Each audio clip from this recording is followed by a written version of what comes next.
다음으로는 강경희 부산자녀사랑 학부모회 대표님의 제언이 있겠습니다. 강연할 제목으로는 대한민국의 행복한 미래를 위한 정치적인 기본 소양입니다. 네, 저희는 사실 평범한 학부모고요.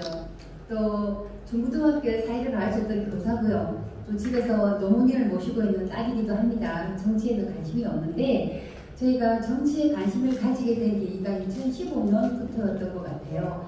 아이들 공교육이 망가지고 있고 역사의 교육이 왜곡되고 있고 성교육이 왜곡되고 있는 것 때문에 제가 교육자로서 또 자녀를 제가 이남이들을 키우는 학부모로서 이제 교육에 관심을 가지면서 보니까 제가 상식적으로 이렇게 걱정스러운 내용들을 교육에 집어넣고 역사를 왜곡하고 또 왜곡된 교육을 시킬 수 있는 법안을 발의하는 당이 전부 다 더불어민주당인 거예요. 그래서 이 교육이라는 것이 또 내가 살아가는 사회 질서라는 것이 이 정치와 구분돼서 생각할 수가 없는 거구나. 사실 제가 그 전까지는 투표도 하지 않았던 정치의 문외한이었습니다. 근데 사회가 망가지고 교육이 망가지는 걸 보면서 정치에 관심을 갖게 됐고요. 또 최순실 그 사건 소동을 통해서 말도 안 되는 탄핵이 이루어지는 사건을 지켜보면서 저건 정말 선거에 가까운데 대통령이라도 잘못됐으면 처벌받아야죠. 하지만 임기 중에 처벌받지 않을 수 있는 게 있고 받아야 될 게 있는데 저건 아닌데라는 생각을 했었습니다.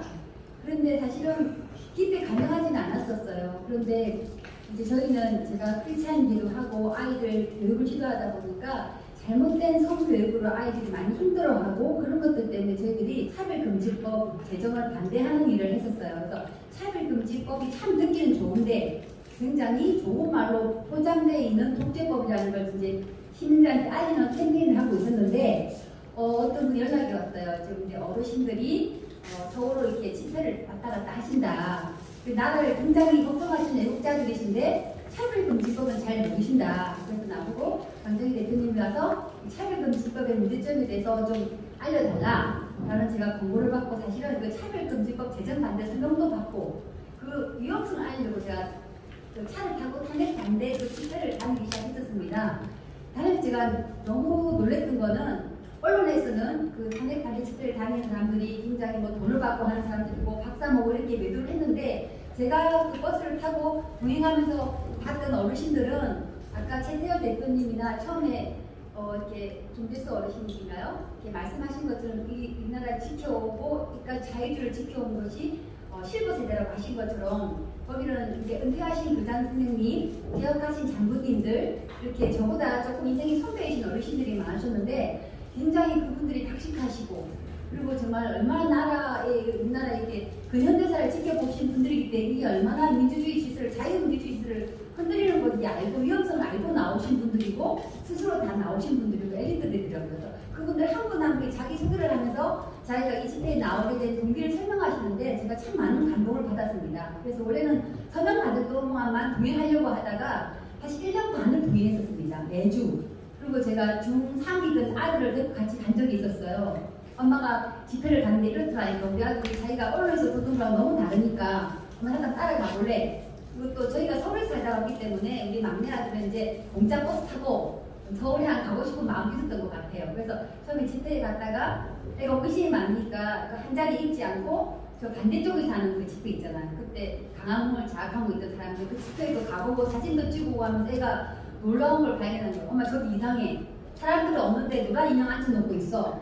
그리고 거기서 무슨 배지를 받았는데 프롤레타리아 혁명이 답이라는 그런 애가 배지를 받은 거예요. 그래서 애가 많이 놀래하더라고요. 그래서 걔가 갔던 걸 보면서 다른 친구도 같이 따라가고 우리가 참여할 때마다 이제 2만 원씩 버스비를 같이 내니까 애를 데려가는 만큼 제가 지출이 심했는데 언론에서는 돈 받고 간다는 가짜 뉴스가 나오고 그래서 열받았던 적도 있고 그랬었습니다. 어찌다가 나라가 이렇게 됐지? 엄마들이 잘못된 역사 교육 때문에 교과서를 바로 잡자는 그런 의견들이 많았고 그를 이제 박근혜 대통령께서 그 의견들을 수렴하셔갖고 국정교과서를 만들라고 했을 때 우리 국정이라는 이름 때문에 굉장히 독재적인 교과서를 몰리면서 그게 매도를 당했죠.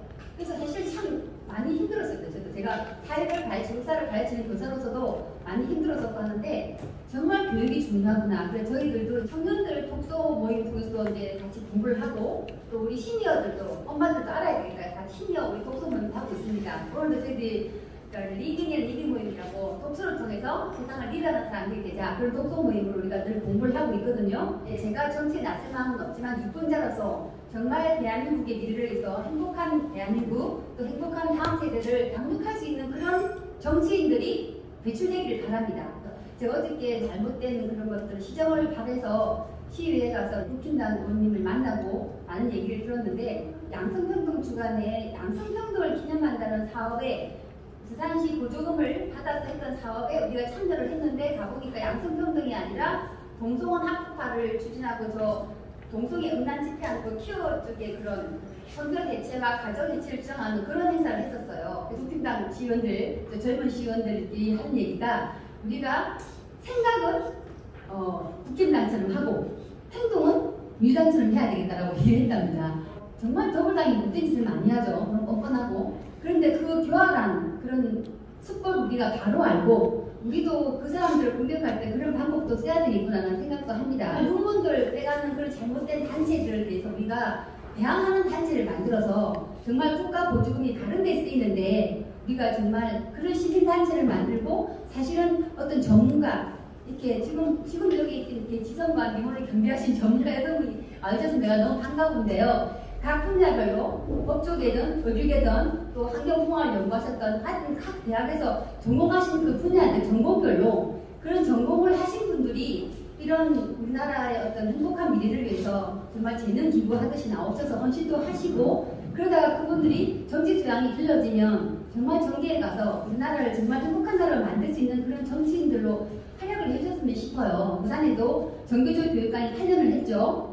근데 지금 그 사람 공소에 기소돼 있잖아요. 그러니까 제자 성추행도 했고 조혜연 교육감이 해직된 정교조 교사들을 부당하게 교사로 다시 취업하게 한 거를 보고 이 김석준이 단념을 얻고 자기 6개월 만에 똑같은 짓을 한 거예요. 교육 분야에서든 아니면 시행정 분야에서든 국민 세금을 받고 대한민국의 질서를 무너뜨리는 일을 하는 사람들에 대해서 우리가 너무 그동안 둔감하지 않았나. 민주당뿐 아니라 교육감도 그렇고 그리고 우리 국힘당의 의원들도 만약에 잘못된 사람들이 있으면 우리가 정말 매 같은 눈으로 우리가 국민으로서 정말 바르게 얘기를 하고 안 된 사람은 쳐내고 정말 차질 있는 사람들로 국힘당을 만들어 가야지. 제가 당원이 되고 또 많은 학부모들 당원에 가입시키게 된 이유가 더불어민주당을 견제하기 위해서였어요.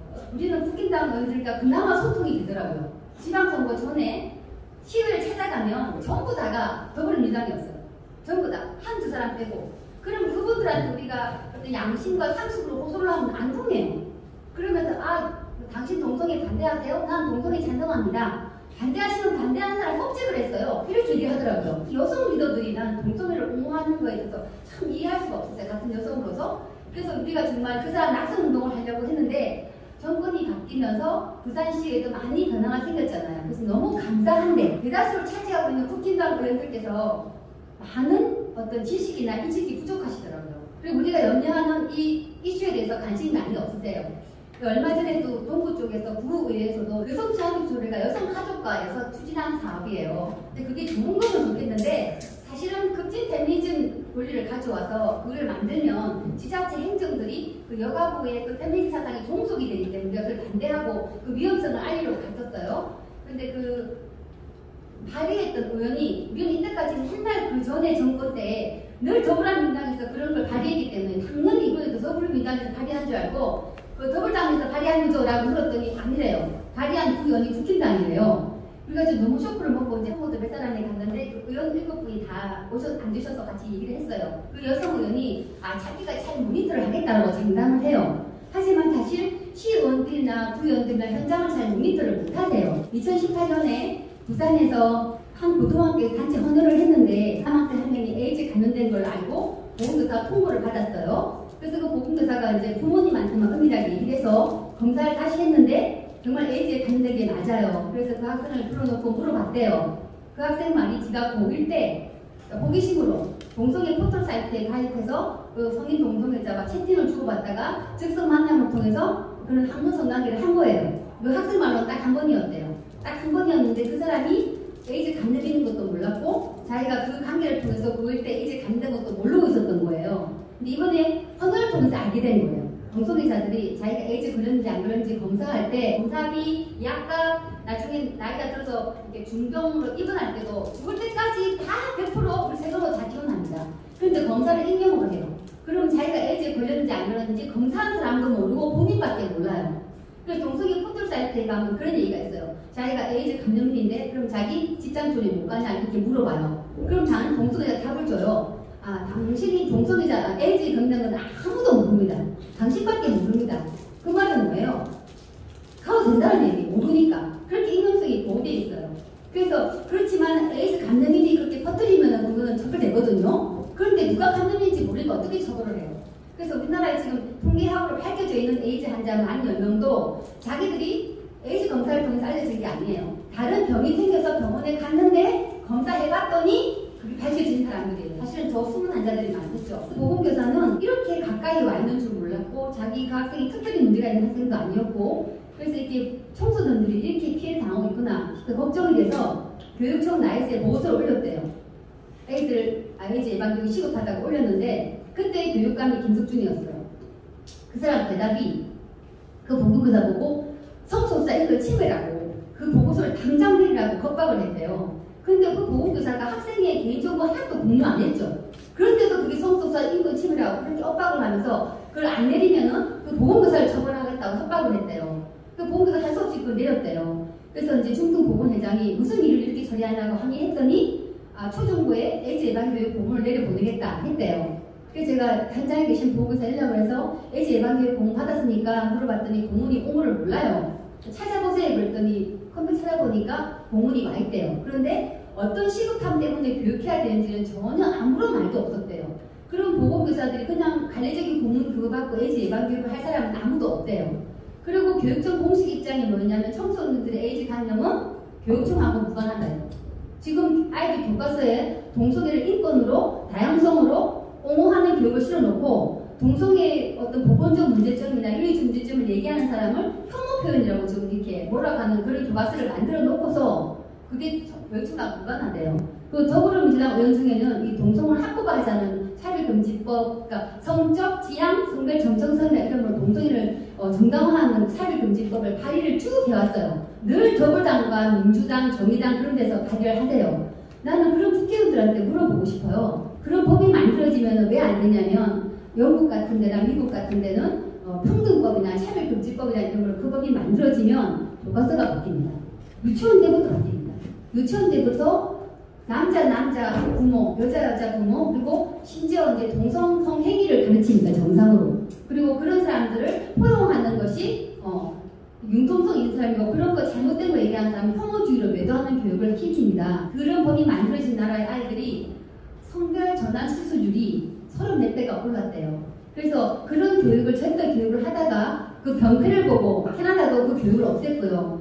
또 심지어 이제 그런 교육을 하면 처벌하는 나라까지 생겨나고 있습니다. 우리나라는 서구의 병폐를 보고 그런 법이 안 만들어지길 바래요. 그래서 저는 그런 법을 발의하는 국회의원들이 어떤 자기 입법 책임법을 만들었으면 좋겠어요. 자기가 발의한 법에 대해서 부작용이 생겼을 때 그 사람이 책임질 수 있는지 그런 어떤 책임법을 만들어야 되지 않는가. 그리고 어떤 국회의원들이 어떤 법을 발의했는가를 다 우리가 세세히 기록해서 책임을 추궁하는 그런 제도를 만들어야 되지 않는가 그런 생각도 하고 있습니다. 몇 년 전에 부산시 인권위원회 주최로 인권포럼을 열었어요. 저희들 갔습니다. 거기서 또 사회적 소수자, 약자 인권을 얘기하면서 성소수자 대표, 그리고 청년 대표, 청년이 왜 소수자인지 모르겠어요. 청년 대표, 학생 대표, 여성 대표, 하여튼 무슨 쭉 구립을 노조 대표도 있고 노동자도 있고 장애인도 있고 했었는데 그 인권위원장에 여성분께서 뭐라고 하시냐면 자기가 최초로 민간 인권위원장이 되셨대요.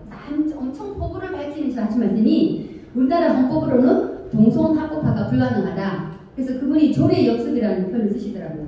그러니까 조례는 좀 작으니까 사람들 관심에 좀 배제되어 있나 봐요. 그러니까 조례 내용을 제정하거나 개정해서 그 조례를 통해서 사람들 교육을 시켜서 인식을 바꿔나가야 된다. 그 조례 역습이다. 그 조례를 통해서 사람들 인식을 바뀌어서 안에 헌법을 고쳐야 된다는 거예요. 그래서 제가 그걸 보고 굉장히 놀랐어요. 발표하시는 대표분들이 하시는 내용들이 다 똑같았어요. 말씀이. 인권조례에서 모범적이라는 말이 차별 조장한다고 빼야 된대요. 건전한이라는 말이 빼야 된대요. 얼마나 불건전한 걸 정당화하려고 그걸 빼라고 하는지 모르겠는데 근데 그 발표하시는 사회적 약자 대표분들이 똑같은 말씀을 하세요. 알고 봤더니 그거를 이제 발표하기 전에 먼저 누가 와서 교육을 시켰냐면 민변 출신 변호사가 오셔서 그분들한테 그런 교육을 먼저 하신 거예요. 그래서 내가 민변이 뭐 하는 사람인지라고 봤더니 더불어민주당하고 결탁돼 있는 그러더라고요. 그래서 내가 우리도 다른 어떤 법조인들이 법을 다르게 가르쳐 줄 수 있는 분도 필요하구나. 법의 개념과 우리 자유민주 시민들이 우리의 주권을, 우리 살아갈 권리를, 우리가 행복하게 살아갈 우리 대한민국의 미래와 또 우리나라 다음 세대들의 행복한 미래를 준비시킬 수 있기 위해서 정말 이 입법기관이 국회의원과 이 법을 이렇게 집행하는 그런 기관에서 얼마나 우리 세금들이 악하게 쓰이는지 약하게 쓰이는지 우리가 알려고 그러면 국민들이 정말 배워야 된다고 생각합니다. 그런 차원에서 저는 이런 세미나가 이렇게 준비해 주신 어린이들께 너무 감사하고요. 또 시간이 되면 많이 참여하겠고요. 또 제가 만나시는 정치인들에게도 많이 홍보를 하겠습니다. 그래서 부디 이런 세미나를 통해서 우리가 정말 바람직한 다른 정치인들이 많이 배출되기를 간절히 바랍니다. 감사합니다.